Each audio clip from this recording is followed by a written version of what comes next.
Бухариде хадис бар. Алла тағала 99-100 адам өлтіргеннің де күнәсін кешкен. Құдықтан итке су алып берген зинақорды да Алла тағала кешкен.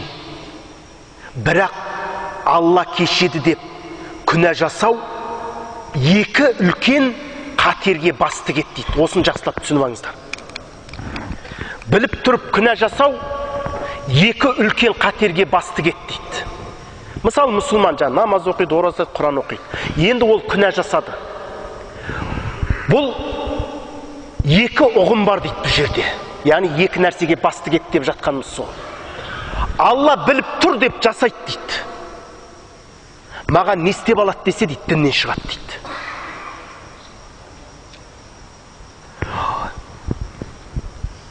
Жоқ, Алла біліп тұр, енді қайтем деп жасаса дейді, ол да өте ауыр жағдай дейді. Бірі дейді, Алла біліп тұр деп жасайды, егер Алла не істейді, басқа да жүр ғой десе, бұл күпірлік дейді. Екіншісі дейді, одан да ауыр дейді, қой Алла байқамай тұрғанда, білмей қалғанда жасап алайын десе дейді, бұл ашық күпірлік деген.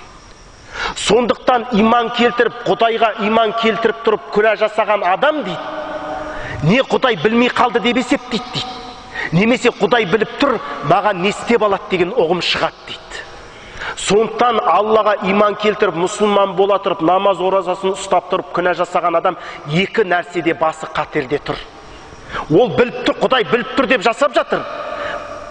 Ар жағында не істейді деген ойы болса, Құдай сақтасын, діннен шығып қалады. Ал енді Құдай байқамай тұрған шығар деп жасаған болса, Құдай сақтасын, онда мүлдем діннен шығып қалады. Сондықтан мұсылман адам күнәға бармайды.